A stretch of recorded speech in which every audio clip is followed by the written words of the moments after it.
Gentlemen, boys and girls, children of all ages, this is Friday. But you already know what time it is. It is Friday Night Madness with the Unholy Alliance. I'm your host, Six Man K Styles.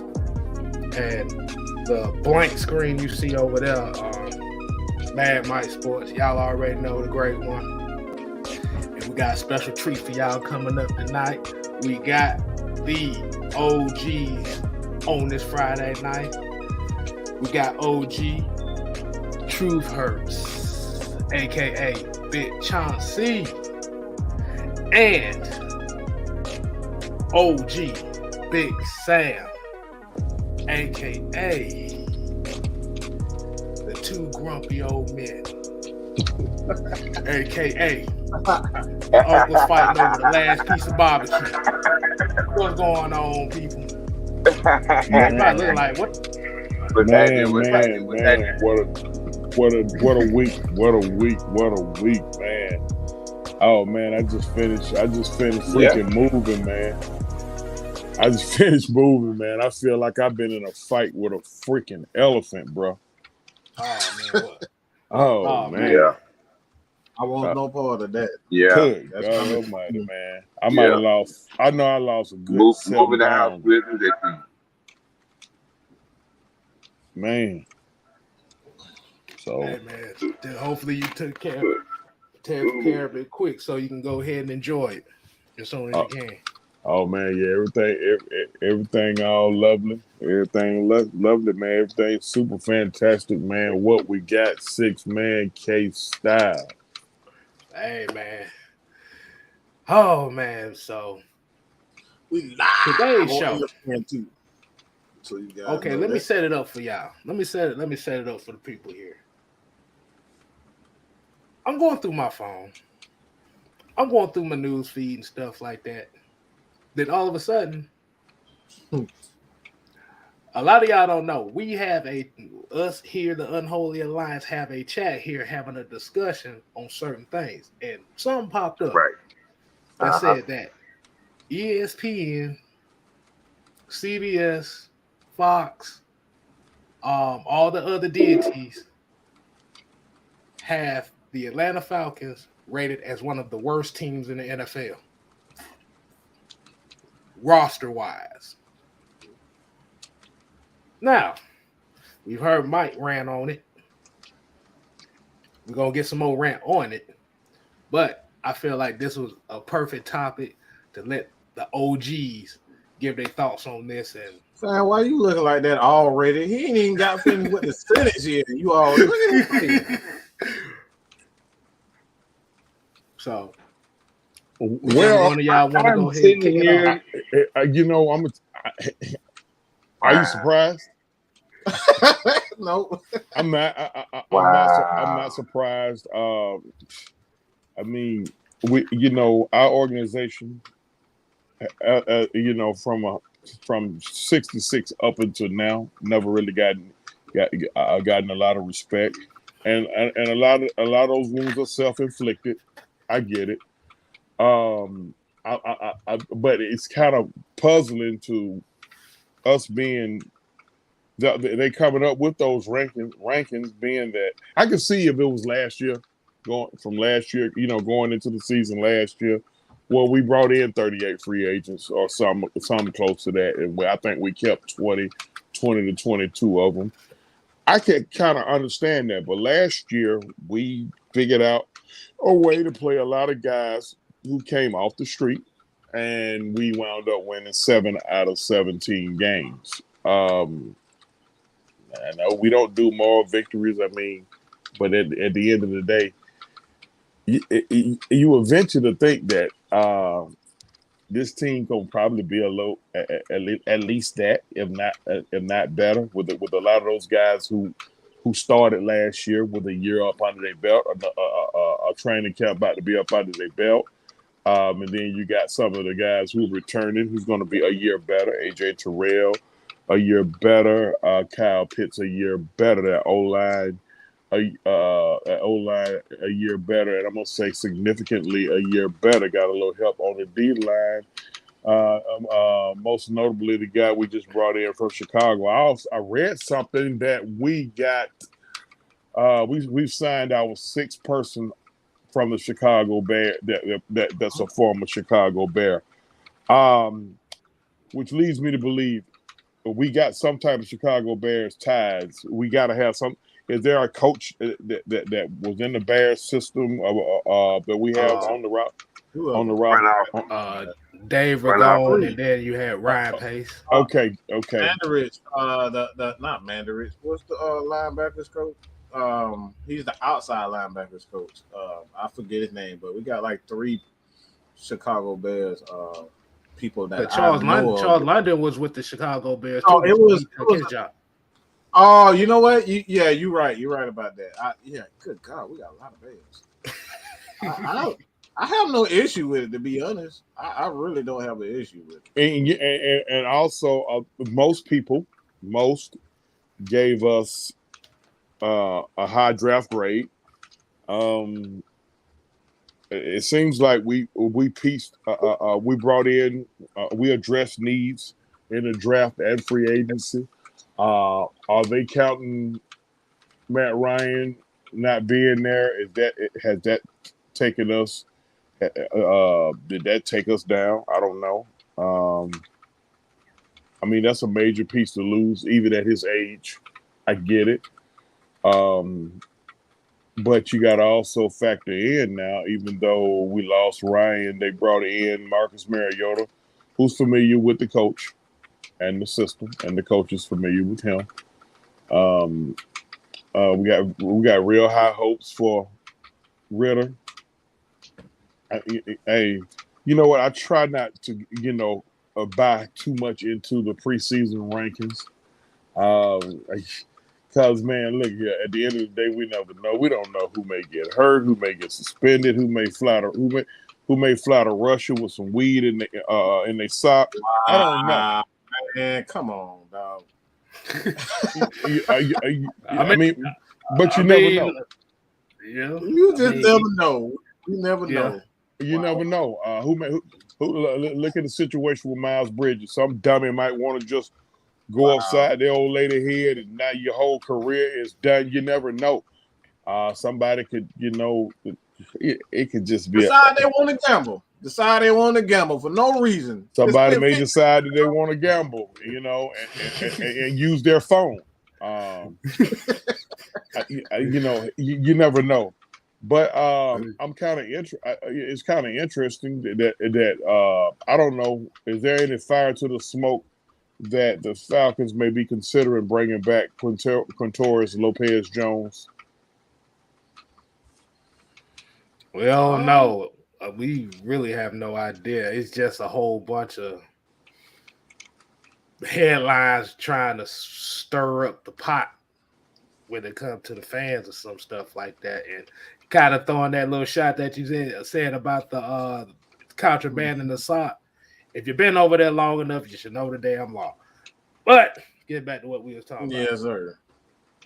Yeah, it's just like I say, it's just a headline. We don't know because they've been talking about the Colts, they've been talking about the Cowboys, Falcons, Tampa Bay for like the last 4 months now. If Tampa was gonna sign him, he'd be there. Right. Yeah. You about to figure that organization out. If Tampa's gonna sign him, he'd be there. Right. So I mean, how's our wide receiver? Well, you know what? You're not.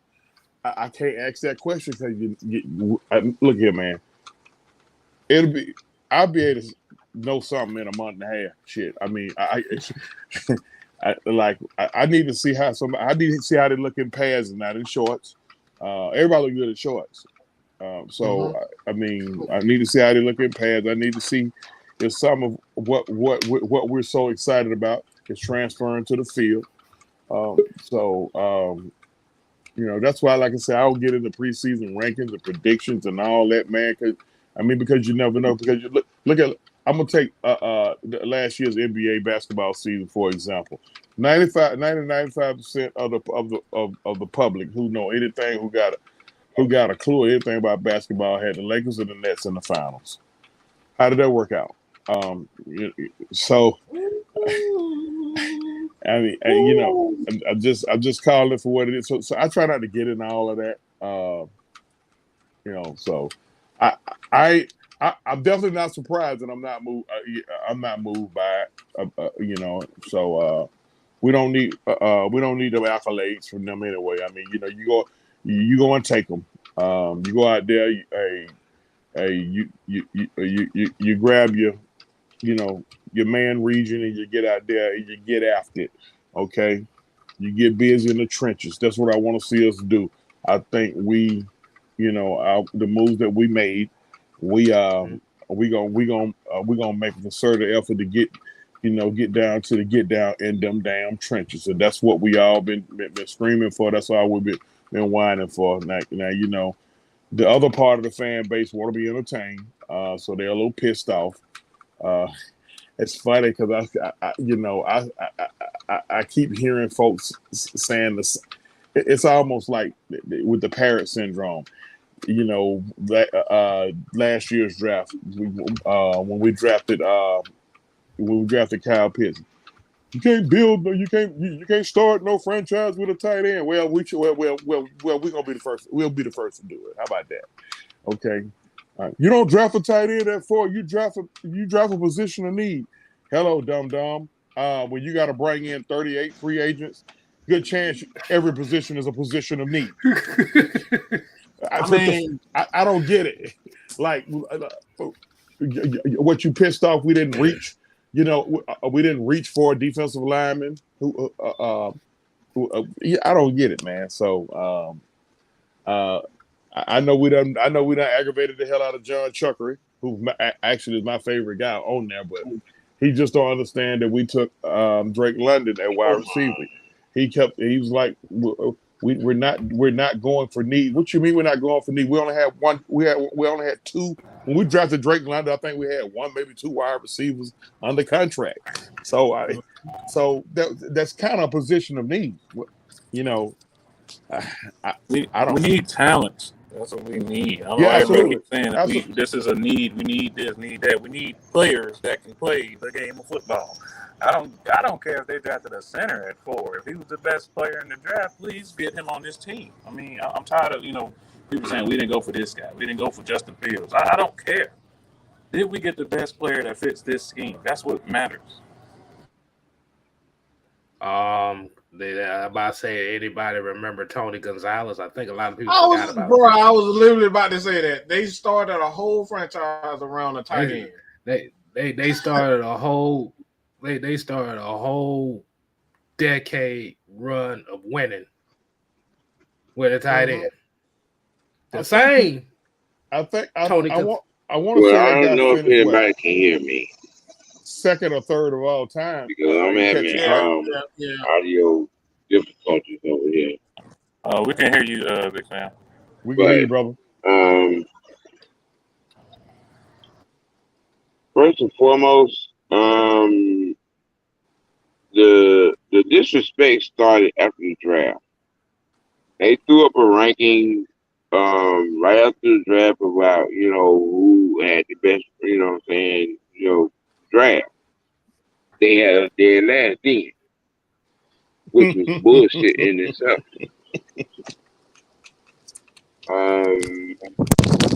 Me personally, I think it's an agenda, which I think is gonna backfire on their ass. Because I mean, how many more different ways can you disrespect us? So you saying the Jets, the Lions, the Jaguars, the Giants, all got better than us. The Bears. So you saying all of them got better than us? That's what you're saying? With us signing Edwards, drafting Lofton, getting the running back from the Chiefs, the Rams, which one of them. He got a Super Bowl ring. Damn it! Damian Right. Williams. So you saying all the 7 teams that drafted ahead of us got better than us?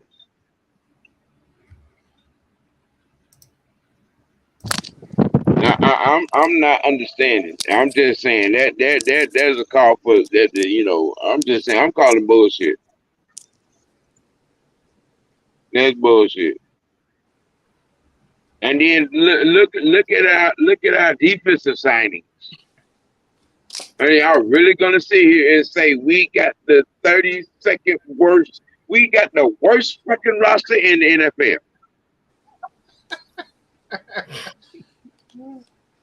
Oh man. So my question. So well, my Turkey neck. question would be. So Turkey neck. Oh, turkey neck.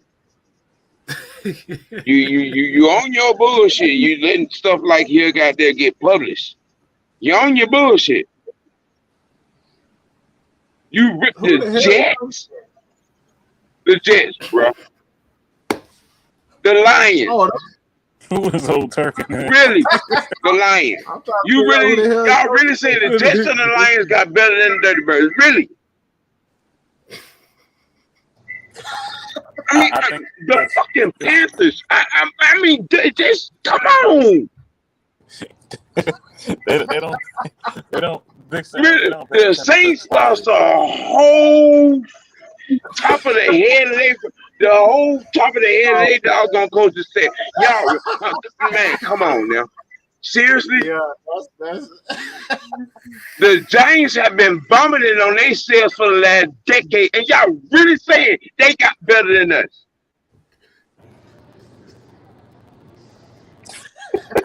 No, I'm not understanding, and no, I'm not cutting no stuff, and no, I'm not gonna get politically correct because it's some fucking bullshit. oh my this is goodness. Friday Night Madness. We technically Friday. don't get I mean, politically we correct. drafted, in my opinion, probably a top 6 running back, and picked up one in free agency. Pretty good. And we still got that X factor, Cordell Patterson, and y'all really gonna sit here and say we got the worst roster in the NFL?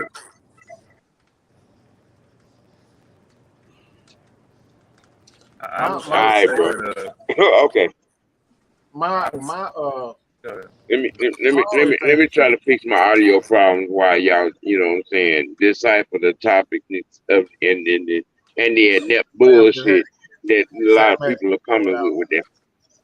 The Sam had fucking to get that one out. Sam had to get that one out. But my question is, why are you saying this? That's what I want to say. Like, where on this roster are you saying there is no talent?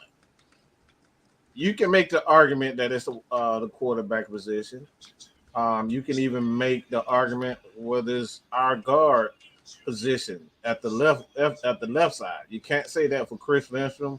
You can make an argument that Caleb McGarry isn't a consistent tackle. I can guarantee you look around all 32 teams that he's better than most of, at least in my opinion, about what?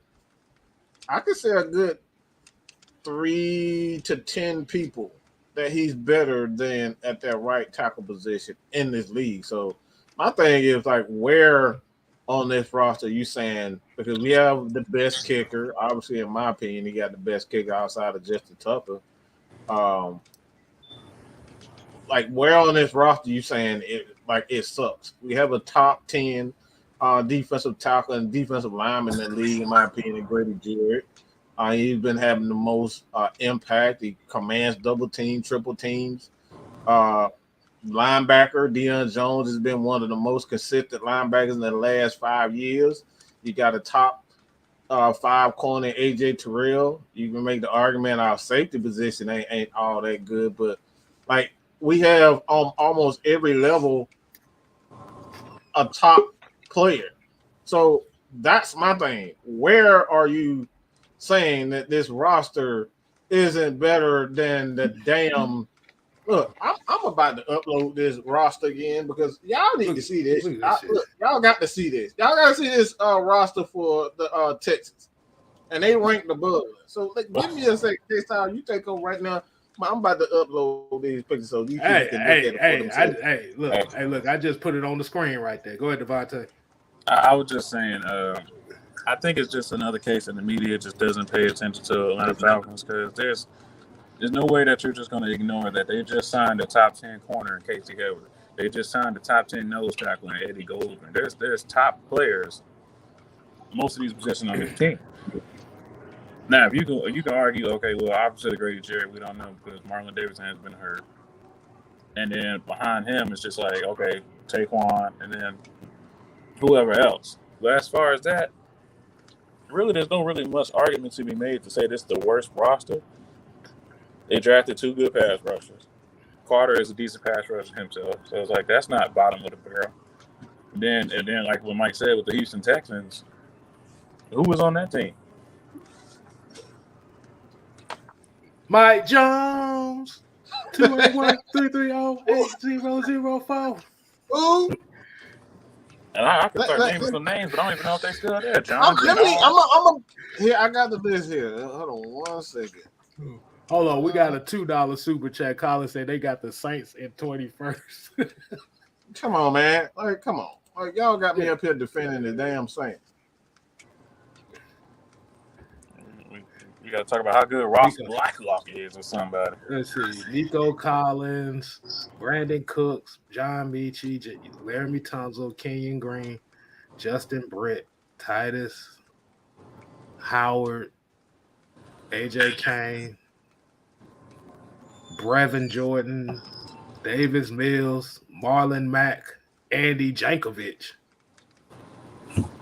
Yeah, and here's the defensive side of the ball. Let's read their defense. Derek Stingley, Bonia Okoronaku, Roy Lopez, Malik Collins, Jonathan Grenier, Christian Harris, Christian Kirksey, Garrett Wallow, Steven Nelson, Eric Murray, Jalen Petrie, Tavari Thomas.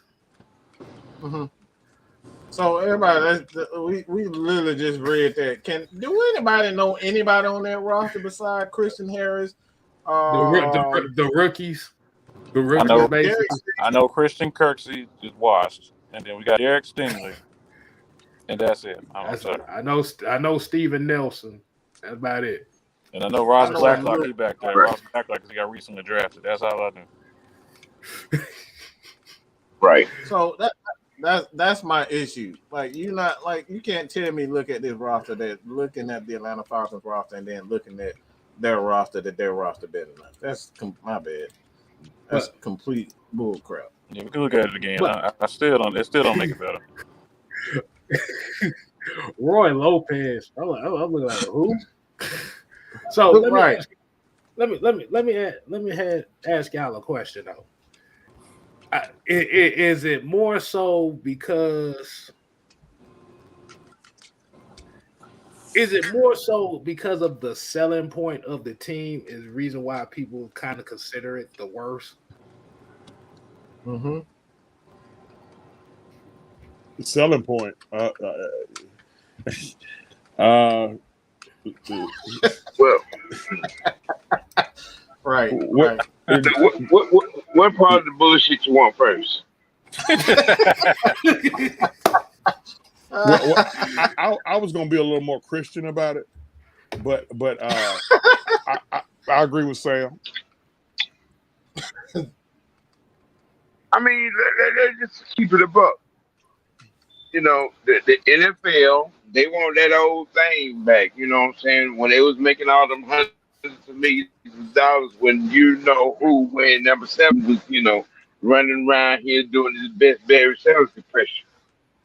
But I digress.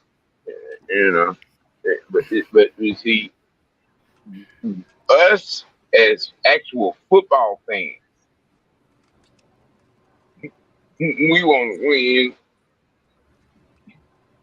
Fuck what y'all want. We want to fucking win. which Okay, because I means see it. us as a team. I think we should rephrase the Go ahead, question. bro. Okay. Yeah, So yeah. this might actually be the thing I was looking for. Is it Uh-huh. like I said? Is it? And I think Chauncey said this earlier, but like I said, I just wanted to use this in the question form. The fact that the same guy that everybody shitted on not being here is the reason why. Yeah. That's what I'm talking about, the selling point, because Matt Ryan was the headliner as far as the Falcons because either people didn't like him or people loved him, and I got all this controversy about you like this guy, you hate this guy, and everybody clashing. Well, Now you don't have that yeah, clash. yeah, because you don't have that scapegoat, that talking point, and now you got to talk about the defense. You got to talk about special teams. You got to talk about the fact that the receiver room looked like a basketball team. A starting five with a sixth man and a couple other role players. Right. You got to talk about those other things. You ain't it ain't all about Matt Ryan, whether it's his fault or not, or what he did do, or the interception that he did throw, or not. No, you got to talk about, what kind of running game we gonna have, what kind of defense we gonna have, what kind of pressure we gonna put on, how the impact that goddamn Isaiah Oliver gonna have with him being back. What kind of defense Haywood gonna play on the other side from AJ Terrell? How much more longer y'all gonna keep disrespecting AJ Terrell as a top cornerback in this league? There's plenty to talk about, but all they glued in they vocabulary, they range the scope of being able to create some context, some content, a whole conversation about different things. Not being able to multitask is what I think the problem is right now, along with now. Yeah. I'm just saying. Yeah, you got a little, you put a little extra geritol in your juice or something today. You got a lot of energy, bro. Listen, like I said earlier in the chat, man. I haven't had a lot of time to get things out. So when I do get the chance, especially when it's right on top, because it was presented, it was served up on a silver platter right there. So I'm just saying, that's what it looked like to me. K-Styles, I don't know if you can put it up on the screen, but if you're just looking at last year's roster versus this year's roster, there's no way in hell you can tell me that this team hasn't improved. You just can't. There's no way. Shit. You've added quality players at every single position that was of need from last season. You done went from Stephen Means and Dante Fowler to Carter, who actually outperformed Dante Fowler. Mm-hmm. And other players that are solid. When you went from AJ Terrell go ahead. Let me say this, Rip. Let me say this with the edge guy. Because you look at I'm gonna just do a comparison from last year. All right, we're gonna start with the edge guys that I remember: Jacob Tutui Mariner, Stephen Means, and damn, I'm running out of names. Damn. Brandon Copeland. Ogum Daisy. Graham. All right. James so with those four guys right there, Ogum Daisy, Brandon Copeland, whatever the hell his name is. I was about to say Coleman, but I guess the name Copeland. Stephen Means and Tutui, man, but those names, you can't tell me that Lorenzo Carter, Ogum Daisy, obviously there, and Malone, Ibikite, with those guys. You can't tell me that those guys aren't better than what they had last year. Rashad Evans. I'm just talking about the edge guys. Just the guys on the edge. Just not even counting the middle linebackers. I know the middle linebackers are way better than what they were last year. And it's no Garrett. there's no guarantee. I keep telling people this all the time. There's no guarantee that Troy Anderson is going to be the middle linebacker. If he comes out and have one of those games where he got 3 or 4 sacks as an edge guy versus being in the middle, this dude can be another TJ Watt. I don't know why I don't know why people keep ignoring that as a fact. It's a fact. They're using this guy for his athleticism. He's one of those guys that can move around. Dean Pease has already stated before he even coached one game in Atlanta, he said he wants to be a multifaceted defense. He's going to play 3-4. He was asked a question. I think it was D-Led. D-Led asked him a question. It said, "Are you going to be a 3-4 or 4-3?" He said, "Yeah." He said, "Yeah." That tell you everything. He has Dean Pease has an amoeba mindset. An amoeba mindset. That means you can morph into anything. He has a defense where he can morph it into a 4-3, 4-6. You know what I'm saying? 5-2, 3-4. You know what I'm saying? Nickel, dime, double tip. That's the things that I've noticed about the personnel that he added in filling in, you know what I'm saying? And then you get, like I said, the impact of Isaiah and Hayward and Grant, you know what I'm saying, and Hawkins, them back there. I got a question. It's going to be a different type of boy. I got a question for Chauncey, really, right? Like, what's your baseball team, all right? How you coach your guys? If you know that a lot of people are down to your team, you know what your team can do. You know you got a couple of guys that can do some special things, and not even just special things. You know they're a lot better than what a lot of people are giving them credit for. What are you saying? If you got a lot of people that don't believe in the team that you have, and you looking at your team, it's like, look, man, I know if we play a certain style of baseball, we play smart, we play a fundamental baseball.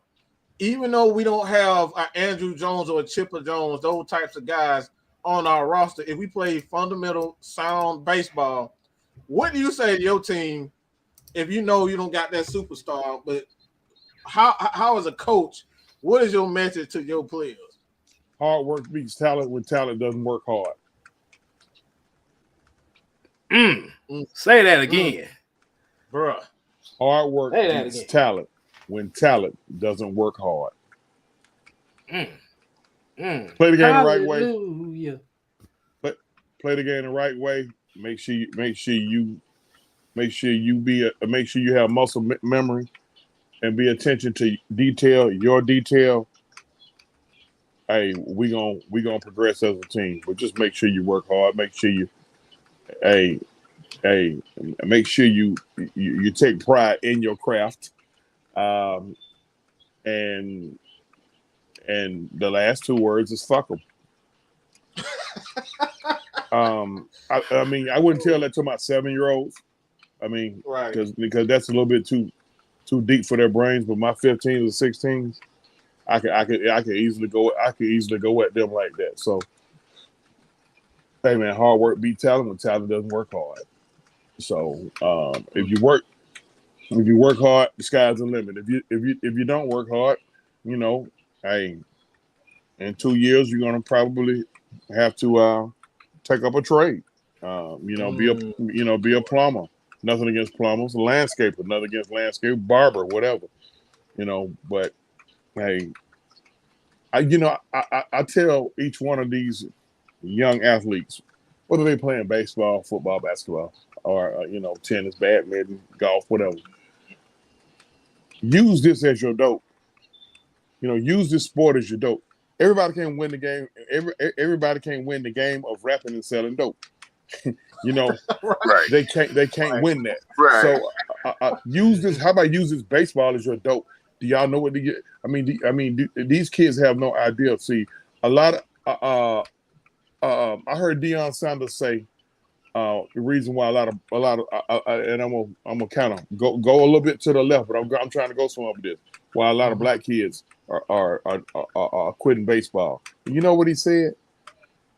Because ain't nobody that'll clap for him, ain't nobody that'll cheer for him. It's not a band playing a fight song. You know, ain't none of that going on at a baseball game. You actually have to be cerebral. You actually have to think. You actually have to think the fucking game. So, I mean, hey, but guess what? They gave Bryce Harper 13-year contract for what? Almost $400 million. Yeah. So I mean, they're not signing those type of contracts in the NFL and in the NBA. No, And, you know, it ain't too much opting out going on in the NFL. You know, excuse me, in Major League Baseball, it's not too much opting out going on. These guys opting in, they taking that money. Hey, hard work beat talent. Talent don't work hard. If you out there, you work hard, man. Hey, ain't number good things gonna happen, man. Look at Mike, man. You know, look at little Mike. I didn't expect him to come out like this. He already got it figured out at age 21. The boy, 3 years ago, the boy was a senior at Stockbridge High School, and like he batting 300, playing excellent defense in the major leagues right now. He just hit his 6th homer last night. He's on a 162 game pace to hit 35 homers and drive in over 100 runs. Now, naturally, he's not going to play 162 games, but had he started at the beginning of the season, he will be on a 162 game pace. To Michael Harris that played for the Braves to put the guys down. Yeah. Right. And right now, his only competition for a National League Rookie of the Year is his fucking teammate. That Spencer Strider. That Spencer Strider kid is airing it out. Throwing that heat. It's the mustache, bro. Yeah, it's the stash, man. It's the mustache. It's the mustache, bro. I mean, a few of the Braves fans got mad at Snit yesterday for pulling them after 6 innings. If you watching the Braves, that's when Snit's pulling him. The boy going out there, he airing it out. He emptying the tank. So after 6 innings, and he done throwed about 80. He done throwed about 90 to 100 pitches, and over 80 of them was 98 or better. Good chance his arm is about to die. We're not trying to, have him going to see Dr. James Andrews. Right. So that's when you snap some shit. Yeah, and then you have to go and have what's that surgery everybody hates? Tommy John surgery. That Tommy John, man. Boy, that time, boy, you hear anything about it. If you hear James Andrews or Tommy John, that is one of the worst. Them two of the worst phrases you hear in baseball. I wonder if that guy big in there yet. He got to be a billionaire, right? He got to, man. Yeah, he got to be. Let me see. I'm gonna look this up right now. James Andrews. James Andrews is one of the top 10 physical sports medicine surgeons in the world. I think he's number one. There's no way he's not number one, man. Especially in that particular. So his net worth is $30 million. Shit. Woo, bro, I don't believe that. I don't believe that. Shit. No way. James Andrews? Maybe in taxes. No, wait. Hold on. Let me finish. Let me finish it right quick. They said that's the average. They didn't say it was exactly 30 million. It ain't in the billions, but it's like anywhere between 30 million to 150 million. So it's in that area right there. Listen, yeah, that's a lot of money. The arms that he has saved and put back in the game. Smokesy was one of them. You say Smokes? John Smokes. I mean, man, Roger. No. Let me stop. I don't want to say no false shit. Um, then your boy from the Cubs. Then your boy from the Cubs have how many times? Mark Pryor. You talking about Pryor or Yeah, yeah. Wood? I know it was one. It was one of them. It was either Mark Pryor or Kerry Wood. Yeah. What this Kyle Farnsworth? I'm not sure Kyle Farnsworth did also. He may have. Yeah.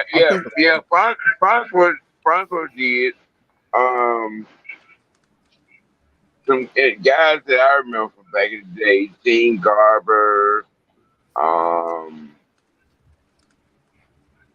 Let me see. You know what's amazing is how simple the concept it is for that surgery. Y'all know how simple it is. Yeah, It's like he's taking a tendon from another part of your body and putting it where your arm, putting it in your arm. And he's basically turning. He basically turning you. A lot of guys come back from that shit stronger, bro. Yeah. Brand new. Yeah. But because when Smokes came back, that was the reason why he went to the bullpen. He wanted to test exactly how strong he was in spurts. And fucked around, and then he turned around, and then he did all that just during the season, and turned around and turned the damn bullpen. You know what I'm saying? He was the glue to the fucking bullpen that damn season. Right. But yeah, getting back to this comment here, Maggie, she said, y'all make sure y'all show her some love. Yeah, I mean, it just comes with the stigma of, and the OG said it once again, man. Baseball is not exactly an exciting sport for a lot of our black youth. The payoff is a longer process too, because you going through that farm system. Well, you got a ways to go. Listen, man. They got the thing about it though. People look at that as a negative. I draw it as a positive, because when you are drafted in a Major League Baseball, you belong to a team for 7 years. They ain't got to do jack shit with you for 7 years. Now, of course, they can cut you if they don't think you can cut it. But if you go out there and you work hard and you hone your craft, when that 7-year period come up, like what happened with the Machados and the Trouts and I'm missing one guy. Who also got the big money a couple of years ago. And Harper. When them guys got their money, look, hey, that comes from hard work. Like a lot of people raised hell when Acuna and Albies got their money. Acuna, you know what the Braves did? They just cut out the middleman. They cut out all these arbitration hearings, because Acuna and Albies belonged to them until they 26 and 27 years old anyway. So what they did was, instead of going through all these arbitrations and all this shit here, look here, man, we're gonna give you 7 years 84, we're gonna give you 7 years 100, and then we all come around for your real money. Acuna gonna probably be the first $500 million man. Yeah, that's without question. Yeah, that dude is a 5-2 player, bro. That's a 5-2 player for your ass right there. Right. And Ozzy gonna probably be like maybe a 350, 400. Right. So Acuna is going to be the next Albert Pujols on that contract. So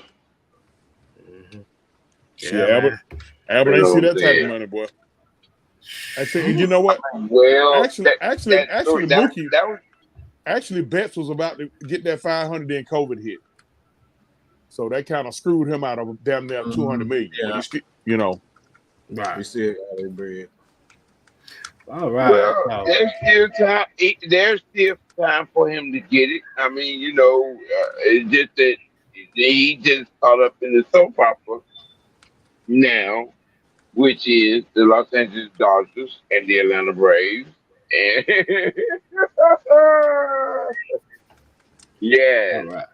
Yes. And he's not gonna be on the better part of that damn deal there. All right. Hey, I about to say I got something else that I want to discuss with everybody here too. There was another ranking that I caught online today. Cause we all kind of agree that the Falcons being ranked one of the worst teams is on some sit your goofy ass down shit. So yeah, we agree on that. Fuckery. Fuckery. Well, yeah, a bunch of fuckery. Yeah, we're gonna say that. There was another ranking Yeah. that kind of caught my eye here. I got the tweet right here. I want y'all to go ahead and look at this. I want to see what y'all felt about this. Go ahead and move that right quick.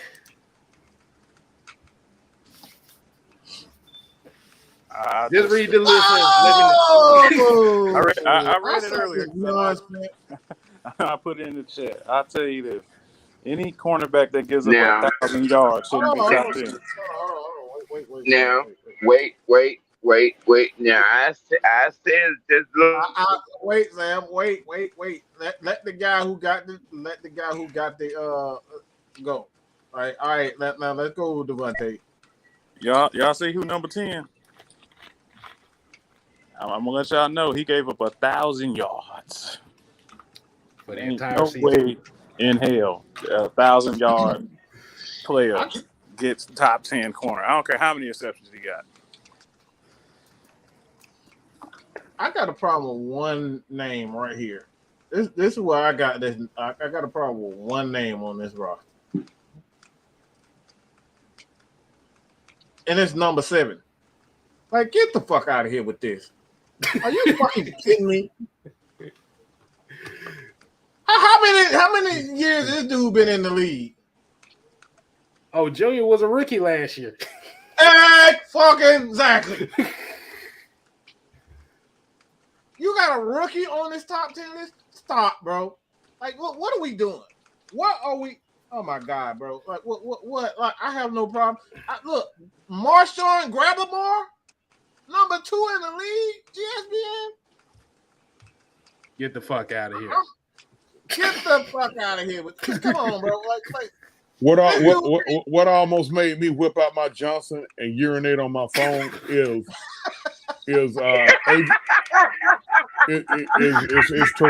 you telling me it's 8 corners in the league better than AJ Terrell? Come on, man. I don't think so. Come on, bro. Yeah. And that ain't got jack shit to do. Okay. Or you just being a homer? No. Before, Let's see. boy, yeah. You know what, Eddie, I'm there with you because that's some bullshit. Because I mean, you Jalen Ramsey and Trayvon Diggs and wait, you took it down. Hold on, you want to put it back? I'm gonna put it back up. I'll put it back up. I didn't know you were done. You didn't say nothing. Yeah. No, I hadn't got a chance to, run through this shit because I got a real nasty attitude with the disrespect. I said it earlier. People gonna stop disrespecting AJ Terrell. Okay, y'all want to ride out here and get your nut huggers up because old Dez got all the interceptions. Well, look at all the damn yards he gave up. I'm just saying, if you want to get a first down, just line up against these. But you want to try that shit with AJ Terrell? Look at the numbers. Look at the numbers. Look at the numbers. Look at the numbers. These gave up an average of almost 18 yards a reception. I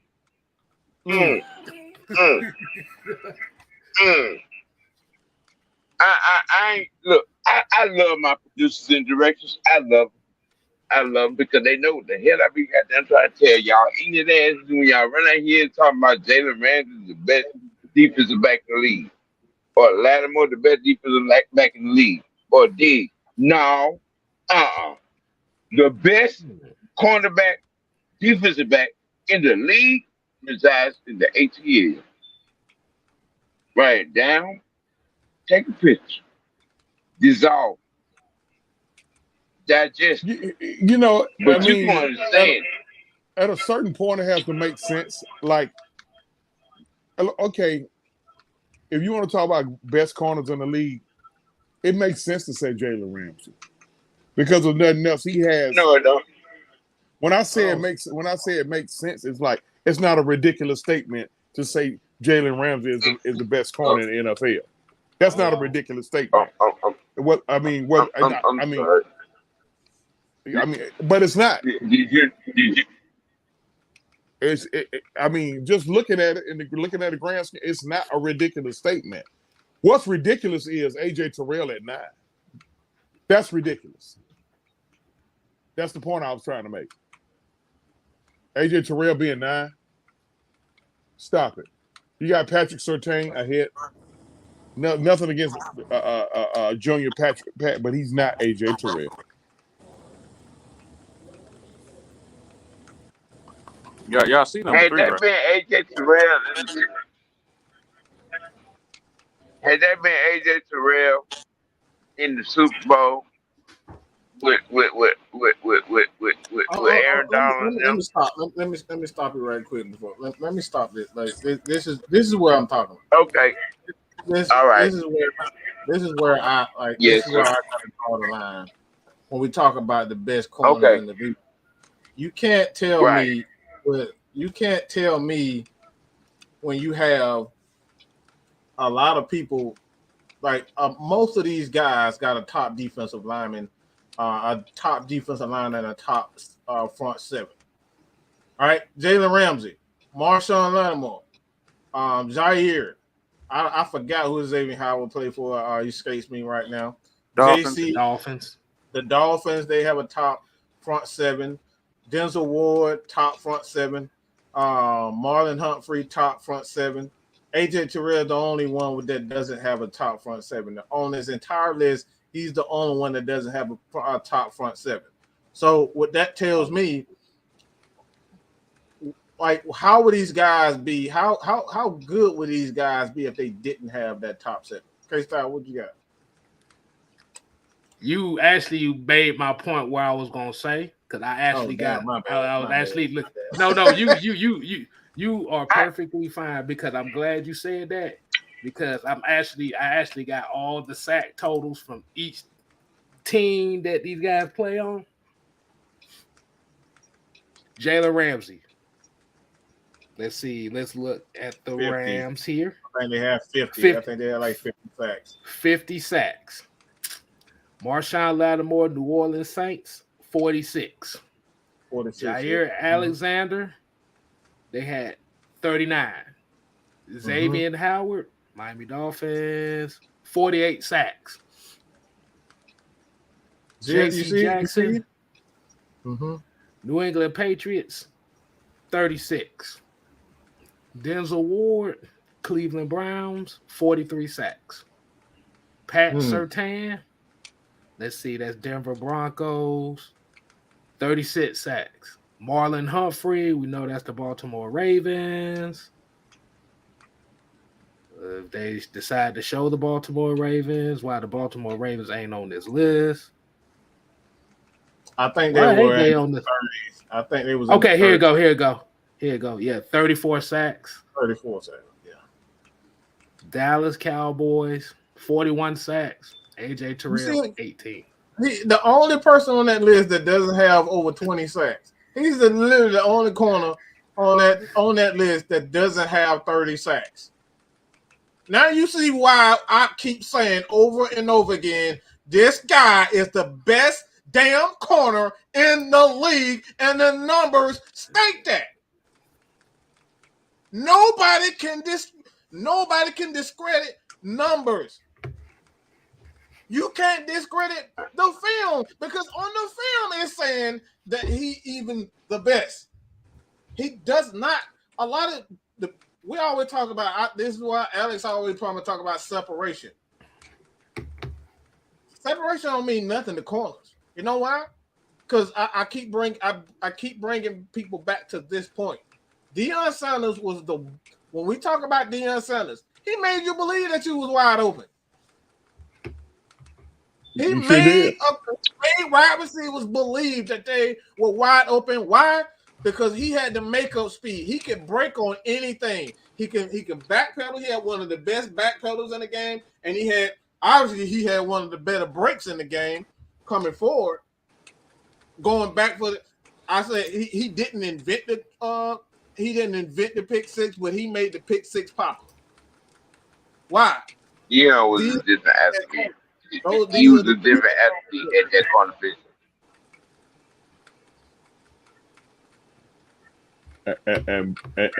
And to say, I mean, yeah, that's just the best, man. That cat that was, we'll never see that again. That cat that was very different. We'll never see Deion Sanders again. We'll never see Lawrence Taylor again. We'll never see a Jerry Rice again, because those cats were.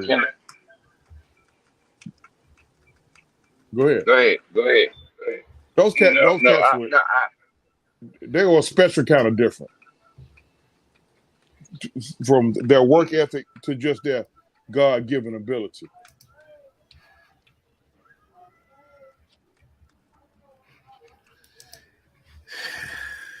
See, this is what we talk about when we are spinning these narratives. Mm-hmm.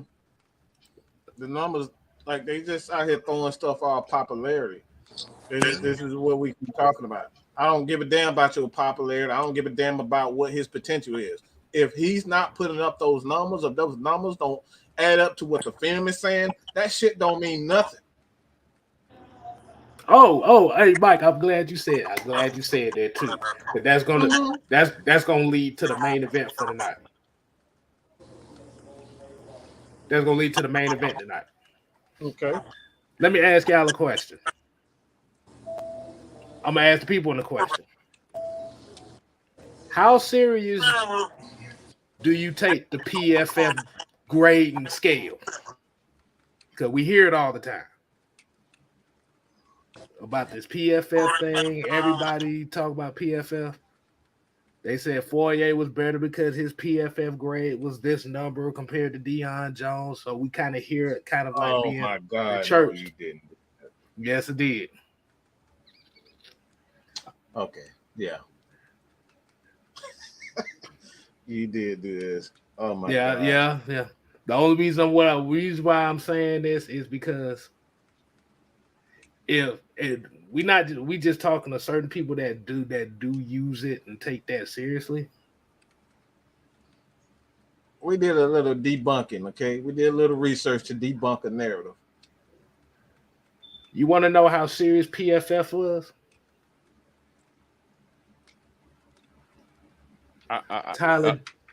Tyler Davidson was ranked higher than both of them.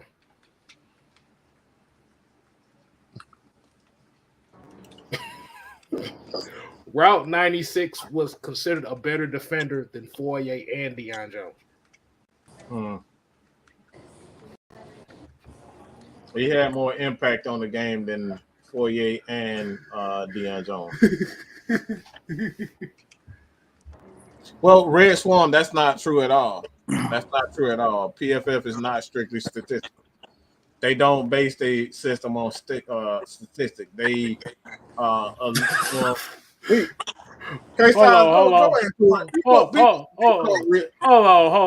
Let's. I'm glad because I got some homework. I actually got a little bit of homework here. Let me see. Which one was it? Let's go ahead and share this. So this is for anybody that runs across the PFF dick riders.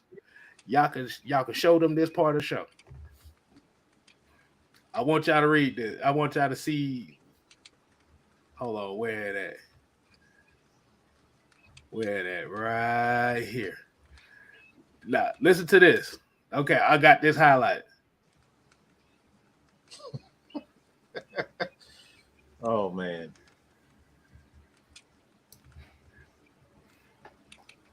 It employs over 600 people, but less than 60 people are trained to grade plays. Read that again. I don't think they got that. Read that again. Read it again. Read it again. Pro Football Focus employs over 600 full or part-time analysts, but less than 10% are trained to the level that they can grade plays. Only the top 2 to 3% of analysts are on the team of senior analysts in charge of finalizing each grade after each review. So they just paying a motherfucker. They just paying a motherfucker to show up, work head down. The fuck, man. Right. Right.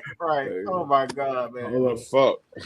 Oh man. Does that say 10% of them? Less than 10%. Less than 10%, and only 2 to 3% of them are senior analysts. So less than 10% of them actually know how to do it. So out of 600 people, less than 60 people know how to do their job, and they only got like 4 or 5 senior analysts. Can y'all hire me? Yeah, I'm looking for something. Yeah, that's what I'm saying. Shit. Yeah, I was saying, boy, we need some jobs over here. Right. So this is the system that a lot of people. This is one of the main reasons why we talk about looking at the game in its entirety and don't just like, all right, we need a rating system. PFF is literally the worst. These guys have stated that they don't even know. These guys don't even they don't even have a system in place where they even trust. Hey, we got a question too. Do y'all know who owns PFF? Oh God. Hold on. We're gonna put hold on. No. Hold on. Show the Google. Hold on. So the question is, do any of y'all know who owns PFF? The reason why we're doing this is we're going to show the PFF dick riders that y'all need to shut the fuck up. Little disrespectful there. Little disrespectful. Very disrespectful. You better wait till you hear the answer. Wait till you hear the answer.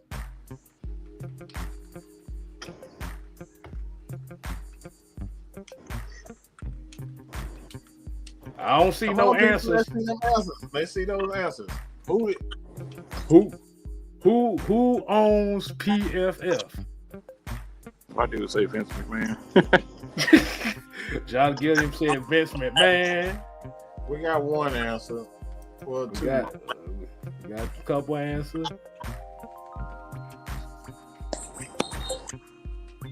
All right. We're going to pop that there. See some interesting. You'll see some interesting answers. And there was some right answers. Somebody said Donald Trump.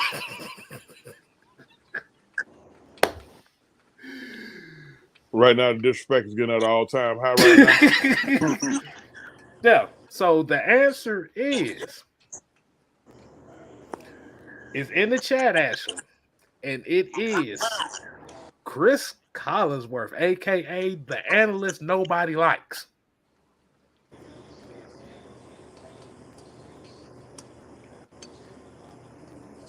Well, Chris Collinsworth got he has an excuse for being for being a complete idiot. You know what his excuse is? CTE. No. UF. He went to Florida. Wow. Wow. You didn't have to go there, bro. Wow. Hey, damn. That's worse than CTE. Woo. He owns a company that started off as a hobby over in the UK. The dude didn't even take it serious. He was just doing some stuff because he liked to play with numbers and stuff. So K-Styles, I'm using this this thing y'all call PFF. You know, what were the Falcons' ratings on that? Well. Offensive rating. You talking about offensive ratings or defensive ratings? Let's start with We can offense. start. Okay, offensive ratings. Okay. The only reason we doing this because I thought this was funny and I wanted to share this with everybody so y'all can see how stupid this sounds. Here's an article. Since there's been so much roster turnover, here's a look at each player on the Atlanta Falcons arranged by their Pro Football Focus grade in 2021. Oh, wait a minute. Hold on, my bad, y'all. My bad. Let's see. Here you go. It's gonna be You hilarious. know that y'all could, y'all see that? And everybody, y'all can put y'all answers in there if you like. Okay, thumbs up, thumb down, whatever. Okay, that's number one, Chris Lindstrom. Oh Y'all my see that grade? This is Okay, advertisement, shut the hell up. Okay, number two, Cordero Patterson. Okay. Number three, Kyle Pitts. no problem so far. No problem. Number four, Drew Dahlman. What in the absolute Number five, Matt Hennessy. how the hell you got two centers? Two centers in the top five. And one of them wasn't even the damn starter.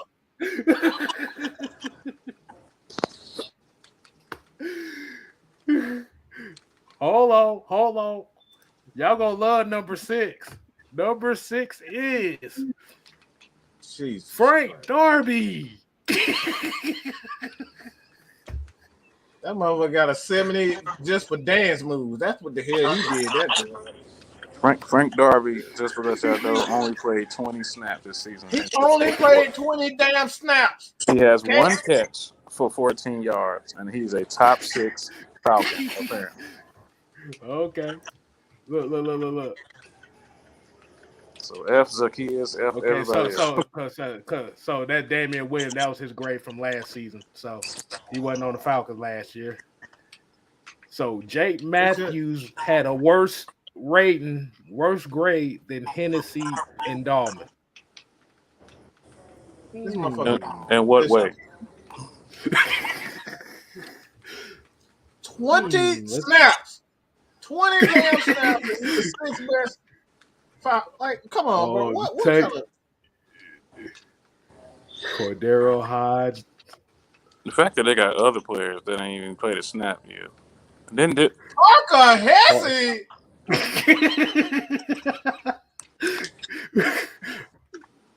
Parker Hesse. Kobe Gossett. Look. When did Kobe Kobe Gossett. When did he play? I really don't know. I don't know. Cam Baston. He coming off ACL surgery. How you on the list? All over damn, Calvin Justin Ridley. Fields was running for his damn life last year. How the hell Wilkinson have that big of a...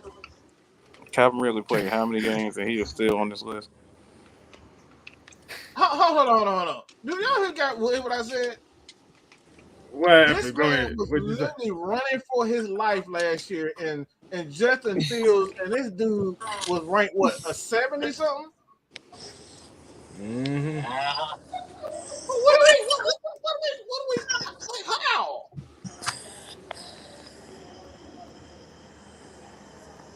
Nah, keep going. Now. Oh, keep going. You say keep going. Okay. Hold See on. some more.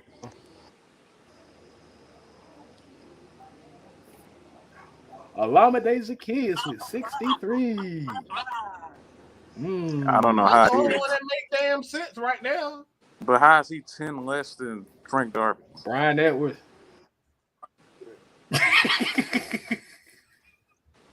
They got him in a practice jersey. That's how you know he ain't even stepped on the field. Caleb McGarry, 62. Oh my goodness. Oh man. Keith Smith, 61. Fullback problems. Mariota, 58. He played in one game, so how? I'm already getting depressed. I'm depressed looking at the rest of this. Like, come on. Like, what are we doing? No, we can hit the defense up. No, we're gonna hit good the on defense that. up. No. We're gonna hit the defense up because hold on, because I want to show y'all this. Hold on. I sure want to see Mike Davis' name. Let me see. Oh, his name down there somewhere. Shit. Hold on. Here we go. He said down there somewhere. Hold on. I got something for you right here. So see, y'all getting homework today and shit. I say Mike is depressed. Hold on. Let me go ahead and share this part again. Let me stop this screen. I got another one for you. Defense. I mean, the OGs, y'all can give y'all thoughts on looking at this fuckery. I don't need to. That's bullshit. When ain't got nothing to say. Hold on. I want y'all to read this little part right here. I'm not even going to read it. I'm going to let y'all read it. No, go ahead and read this shit.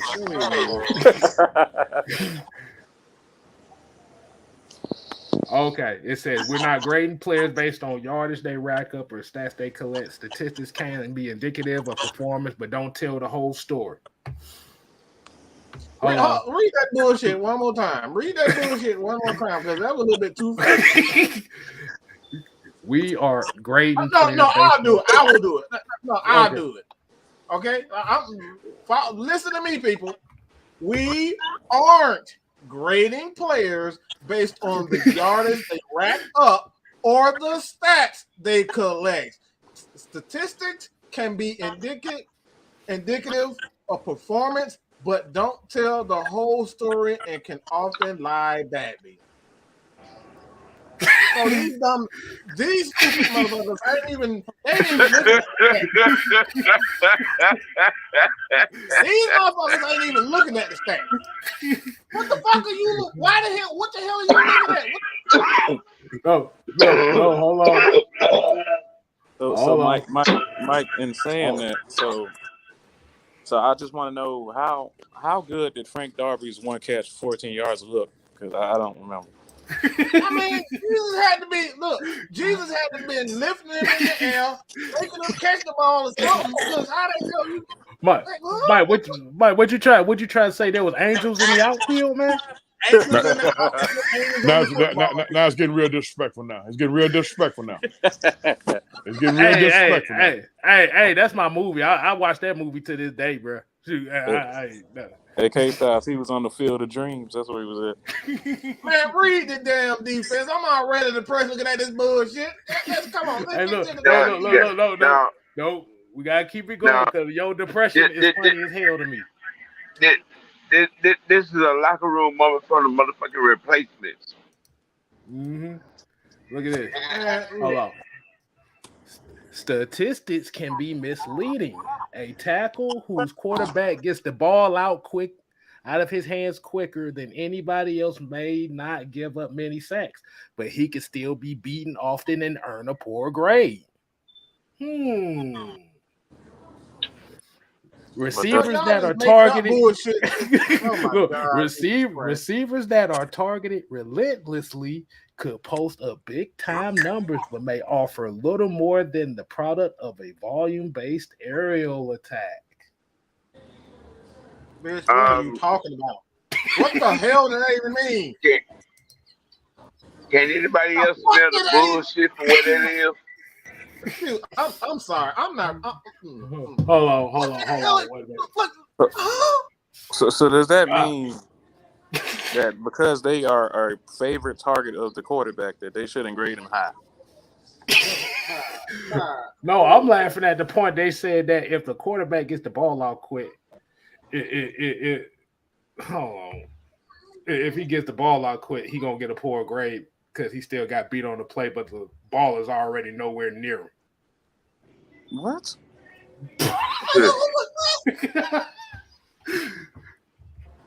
I'm got to call somebody. I'm sorry. I got to call the content creator who used this bullshit in all his shows. And that's Aaron Freeman. How do you use this bullshit and have you not read this? Wait a minute. Did you say? Shut up, Sam. Shut your damn mouth. Shut up. You're not. No. Your ass is being muted. No. We're not doing that, Sam. Not all sacks are created equal. Look. Here, look. Here, hold on. It says in 2016, Atlanta Falcons edge rusher Vic Beasley led the league in sacks, but he was the 31st ranked edge rusher in terms of PFF pass rushing. Devontae, oh my God! Hold on, I'm gonna highlight why. Earlier. Huh? You said it earlier. No, I think it was LP that was, but he made a statement. We're talking about even if let's just say he had 16 sacks, but a lot of those came because he was free. Well, you gotta. This is what defensive coordinators come in their hand because they create opportunities for one-on-one. That's the whole reason why you got, like, if you go back and look at that sack in the playoff last year, that sack was created by the design from they had Leonard Floyd go up the field. He wasn't even thinking about getting the sack. His job was just get up the field and create that space for Aaron Donald to have that one-on-one with their guards. And what they did, they flooded, they put two guys in the middle. They had one guy in the middle, and they had one guy looping around it. So it was designed for him to have one-on-one. It had nothing to do with the fact that, all right, he had a one-on-one. These are this is the stuff that PFF remember the NFL itself endorses this. So can I tell you what my problem with that statement though? What that's in the sentence. You still got to put one foot in front of the other and actually go get the damn quarterback.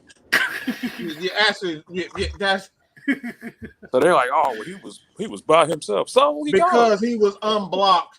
We gonna punish the guy because he was unblocked. Well, he was better than Croy Bierman. Croy Bierman never got there. You punishing the guy that got there? It's crazy. It's absolutely insane to even think about why are we doing this? Man, I'm tired of reading this shit. I'm really. How long we got? Look at the defense shit. Hold on. I want you to read one more. Hold on. Look, I'm highlighting this. Look.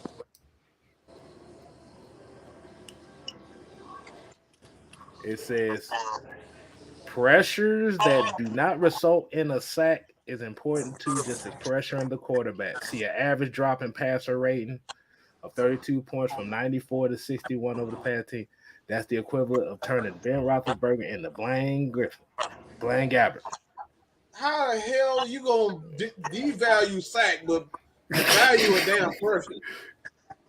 Everybody gets pressured though. So how the hell are you saying Blaine Roethlisberger to Gabbert? That's a big drop in quarterback talent itself.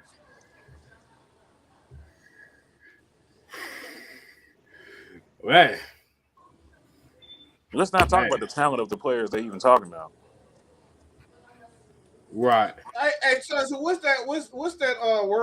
That statement you always say? You got a whole bunch of overly smart. What was that statement? You was on to it. Overly smart, dumb motherfuckers. Right. That's it. I'm just sitting back and I'm just listening at. He's just listening, just like how y'all up here dumbing yourself down trying to figure out This dumb shit. Good. Hey, look who was the fourth highest defensive player last year. The limited snaps, Michael Walker. As the person that has the most experience of talking to a lot of dumb motherfuckers, I'm just saying, you know, I try to keep them away from this aspect, but they won't let me goddamn get into my shit. You know, I keep trying to tell y'all, you're using up very, very, very valuable brain cells. Listen, man. Listen, America. America. This is OG. Okay? Mike, Kev, LT, even if my old goddamn grumpy ass motherfucking partner, his ass too, very intelligent. Very, very, very, very, very, very intelligent. Now, don't get it misconstrued when you go out into other social media outlets and you have the you as a sports fan, to be a sports fan, you know what I'm saying, only a real sports fan know, you know, you got to be a sports fan to love it, to go to sift through the bullshit and know what's real and what's not. No, Mike, I'm not jumping off the cliff. No, I'm not. I'm just waiting. You sound like you might jump off the damn no. No. That damn The understanding of it is you have to look at what you're watching, see what you're watching, understand what you're watching, and know the sport that you're watching. They created a Yeah, they did. It's a bullshit narrative machine. It's a bullshit concept. Because they made it that way. Because it wasn't created for that. Now we saw this, and Mike, you in the midst of one of our own personal conversations, we saw from doing the homework where this thing originated from. But Turkey Neck decided to take it. Now he the one that jumped off the cliff because the man that originally.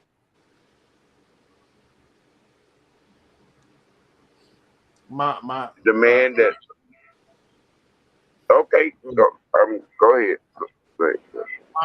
Like I said, my thing. We're gonna close in a few. We're gonna get everybody because I want to get Devontae thoughts on the Hawks. They made a couple of moves, and I want to get Devontae thoughts on that. So during the season, like we said, Friday Night Madness is not going to be 2-3 hours like that during the season. So we kind of get in a habit of providing you guys with nothing but the best content. As far as it's a schedule, y'all gonna get a schedule from this point on. We're gonna stay on that schedule, but like during the off season, y'all gonna get some hell for Friday Night Madness. But K Styles, no, Devontae, I want to get your thoughts on the latest signing, Frank Kaminsky. If I said the name right. You said it right. It's Frank Kaminsky, who was drafted by the Charlotte Hornets back, I think, in 2015. Ooh, Frank the Tank? Yes, Frank the Tank. Thank you for saying his nickname. That is certainly him. I was saying, he kind of, yeah.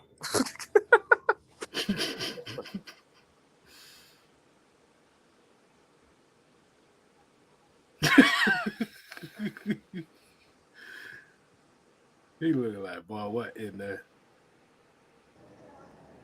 But Sam, you don't got to make that face the whole time. No, he muted. Oh, yeah. Oh. Okay, yeah, my bad for the pausing, but yes, Tom. I mean, this is news to me. You know what I'm saying? I know about Frank Kaminsky. You know what I'm saying? You know,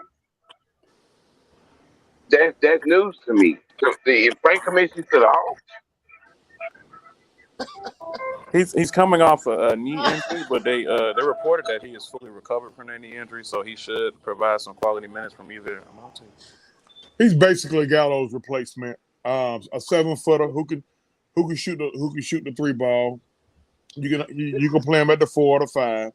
He could go in the paint and get in the way on defense. He's not he definitely ain't Wilt Chamberlain or Bill Russell on that front. I mean, it was a safe veteran signing. You had to get some type of vet in the locker room, and hell, he can still play. How about that? So a few years younger than Gallo, and like I say, he gonna basically replace Gallo for the most part. Scoring puncher. I mean, if he gets hot, he is a problem, but he has to get hot to be a problem. I mean, so I'm okay with the signing. It's not a bad signing. And now I'm just waiting on Utah to cut Pat Bev. Please get me Pat Bev in here. Please get me a dog in here. Please get me. Yeah. When it comes to, I wouldn't be mad at Pat Bev being here. when it comes to Frank, I think one of the perceptions that the fan base, I heard him earlier today, they're like, oh, well, Nate's going to play him over Jalen Johnson. Jalen's not going to get his minutes. I just got to say this. If Jalen Johnson earns his minutes, he will play. The better player will play. We'll stop just handing everybody everything because we like them, what we see them out the draft. Oh boy, but them motherfuckers give me a headache, man. God, boy, they give me a headache because at a certain point you have to think. I mean, God, but they don't. Look, man. Jalen Johnson was not ready last year. I'm so sick of hearing Jalen Johnson, who played 9 games at Duke. If he played that, he wasn't ready. Okay, he went to bed when the bright lights came on him, and then he caught COVID, and then they just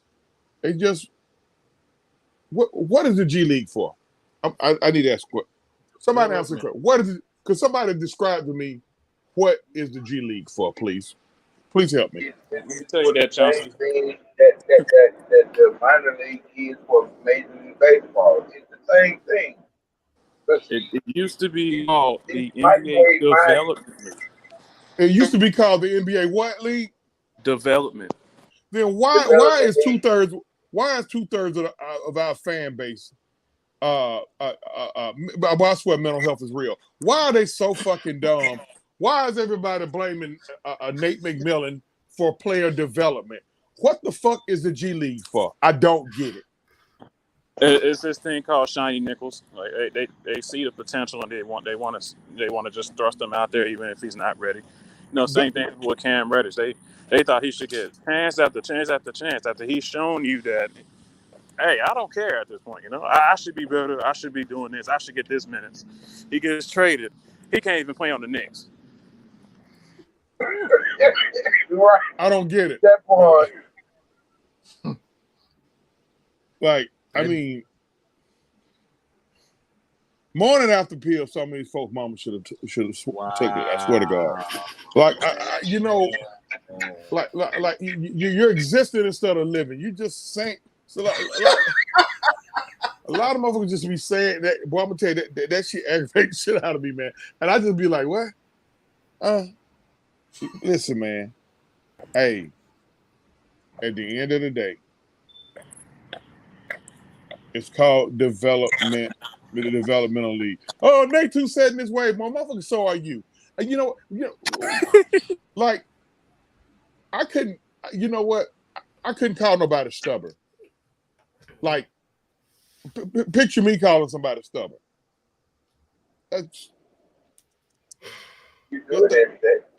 Shut up, Sam. I'd ask you for shit.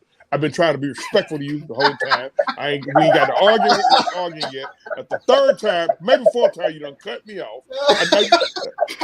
I'm still a little salty at the little slick shit you said about my goddamn my throwback Thursday picture yesterday. I've been trying to be Christian, and that fuck Christianity right now. Fuck Christianity. I'm gonna tell you what I want you to do right now. I want you to get on. I want you to get on a helicopter full of killer bees. Take a gasoline bath and fly straight to hell. Now I'm done. Chauncey, can you hear me?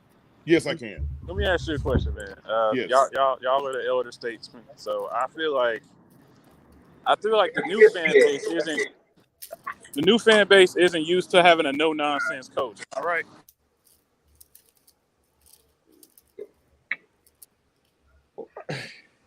Oh my God, y'all! You giving Chauncey a layup, right? He about to goddamn Shaquille O'Neal goddamn break the rim on this one. No, I'm not. You say, well, no, I'm not. Here's the thing.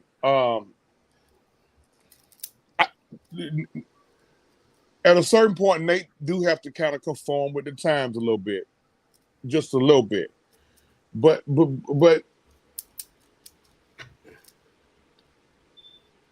everybody ain't gonna just change overnight, because it didn't, because it's not suiting your eyes. Don't mean he's not doing it right. I had a dude tell me earlier. Nate looks lost out there. I said, explain to me what you meant by he look lost. But he said, you see his rotation? I said, so just because his rotation don't make sense to you, he looked lost. I said, do you see how dumb you sound right now? I mean, do you really see how dumb you sound right now? Because he didn't bring in a certain guy at a certain time. Well, I mean, he really don't know what he's doing. Number two offense and offensive rating says he kind of do know what the fuck he's doing. Okay. When Nate too soft, I said, huh? Which Nate you talking about? You can't be talking about Nate McMillan. You can't be talking about Nate McMillan, who was for almost 10 years with one of the toughest backcourts in the history of the league. Them was some tough motherfuckers, him and Gary Payton together. You know what the difference is? Nate didn't talk. Gary Payton ran his fucking mouth all the time, so that's why you thought he was the hardest. But guess what? Nate was the motherfucker that'll break your jaw. Like a lot of these cats be talking about Nate, so boy, I bet you wouldn't walk up to him and say that. You motherfucker be looking just like that dude who approached Dominique about 4 years ago about them damn suits. And Dominique gave him a 3-piece and a biscuit and a black eye, and Neek got arrested. Run up on me about the goddamn suits. I'm trying to goddamn do the post-game report. You run up on me about the suit. And then Neek got out there in his hard bottoms and beat his ass at the old State Farm, at the old Phillips Arena. I just want to know, like, why is it that because Nate doesn't play my favorite player that his rotations suck? Listen, look at how you asked that question. That's what they be saying. He doesn't play Sharif Cooper. Sharif Cooper should have played. Why? Why? Because you know why? Sharif Cooper. Why, can't Mike? Stay out them IGs. Why is that, Mike? Because they want to what? What they want, Mike? I took this phrase from you. I got a lot of damn phrases. They want to be entertained. Yeah. Let me tell you something entertainment. It gotta be entertained. To all the folks out here, as we close out the show, let me tell you something about entertainment. When I go to the comedy corner, I get entertained. When I go to the fucking circus, I get entertained. When I go to Magic City Monday, when I pay my $20 a park, maybe $40, my $40 at the door.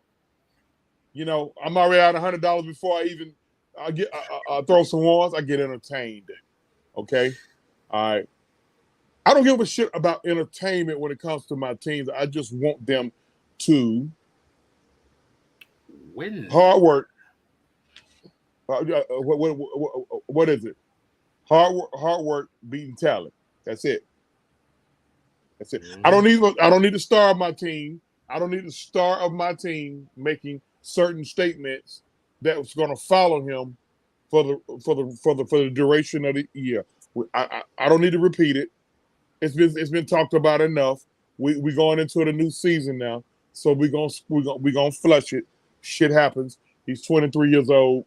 At least that's what I'm being told. So, hey man, they Devontae, I think they need to leave it alone at this point. I know a lot of people got dreams of DeAndre Ayton. No, I don't want a fucking quitter on this team. The dude quit on a two-time coach of the year. That ain't good. He quit on a two-time coach of the year. And do you know these folks who want to be entertained by him are actually justifying why he quit on the team? How you gonna justify how a dude quit on a two-time coach of the year in the National Basketball Association? It's not justifiable. I don't understand the fan base wanting players that show their original team that they could care less. And he don't even want to play there, even though they saying like we'll give you the money. I mean, what's the point of doing that when you have players here already on serviceable contracts? Like Clint Capella just got an extension. That contract is a steal compared to then what Cat and them getting and all them getting $224 million, and you got top 10 defensive center and he only on what $80 to $90 million right now. Why are we so quick to get rid of players because we don't like certain aspects of their game? A lot of people be like, well, he been missing so many bunnies at the rim. Yeah, he's always he's year in year out top 5 to 8 in field goal percentage. Morning after pill, their mama should have took. Morning after pill. Said take that hot girl summer plan B. That what God damn, man! Like these people, they like when it gets to the point to where they just start saying where their brain just go completely dead. Where it be like, when they just say some of the most ridiculous shit. Like my partner told me yesterday. My partner, I got a partner, one of my best friends, where he is the classic, he is the quintessential fanboy. This motherfucker told me, you know, he hates John Collins almost like folks think I hate Trae Young. He hates John Collins so bad. I'm like, he's like, hey man, we can get him. We can get him Jalen Johnson, John Collins, and 4 first rounders, and I'll take Ben Simmons right now. And I told him, I said, you know what, man, you really need to go see your psychiatrist. I really think something mentally wrong with you. That's the same damn person. That's the same person Ben Simmons needs to see right now. That's for sure. So why? Well, I don't see like we have a fan base that, you know, and it upsets me when I see it. I'm being honest with y'all. We start to devalue our players as soon as a rumor comes out. Why do we disrespect our team like that? You've been supporting this man. Oh, John the Baptist. I love John the Baptist. As soon as a rumor come out, oh, he ain't shit anyway. He ain't worth that money. I'm like, what? So why do we love our players? He can't post up a guard. Yes, he can post up a guard. Stop it with the bullshit. So I'll pose a question to the chat right now.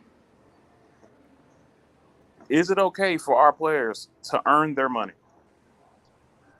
Because apparently to y'all it's not. As soon as they get an extension, they're not worth nothing. They didn't earn it. Well, that's crab in a bucket type shit. One thing about me, I don't count no pockets. Okay, listen, I'm on record to say this. Everybody get your money. Fuck them billionaire owners. They getting paid anyway. But you still gotta earn your money. Earn your money. You done got it. Right. Hey, I asked for you to get it. I don't care who it is. Everybody get their money. But earn it. You done got it now. You gotta keep it. Once you get it, you gotta keep that same energy. A lot of players, once they get paid, they stop working hard. And Mike, you're correct. Yeah. I'm just saying that like soon as Penn hit paper, we start telling them, you know, we start devaluing them. Oh, I'll just trade him for a second round. You know, it's just a narrative that's created. You know, a lot of people devalue folks for various reasons. I'm gonna say this. No, we'll say that for next week's show because what I'm gonna say will cause another 30 minutes. Y'all going to close the show out. All right. It's involving a little rate. So Okay. Yeah, we'll we say, got that. yeah. Yeah. We'll go ahead and close it off. We're gonna say that one for next week. So we definitely appreciate everybody tuning in to the Unholy Alliance Friday Night Madness show. So y'all make sure y'all go ahead and show some love to OG Big Sam. Make sure you go ahead and subscribe to him. That's OG Big Sam. We got OG Truth Hurts up here, man. We getting his channel started over here. I always end it with the same thing. On here, let me tell you something. The Unholy Alliance, what we do, we will rather pray for you and with you than to pray on you. And we gonna always remember, we seek and speak the truth, the whole truth, and nothing but the truth. Yes, sir. And we don't say and help you guide as well, like and help your damn common sense. That's what we say over here. So, I mean, we let's be real. Common sense ain't common no more. It ain't always common, boy. Good God Almighty. And like I said, also, man, y'all follow Mad Mike Sports. I know most of y'all are already doing that, but follow your boy 6 Man Case Down. So until next time, people, we ain't here to play. We here to stay. Oh yeah. You ain't gotta go home. Well, Michael Harris done hit another home run. Oh, he went out again? That's what I'm saying. Hey, man. And if y'all don't like it, my boy Jimmy here got a few words for you. And if you two don't like it, you can just pass the blunt to the nigga on your left. Deuces.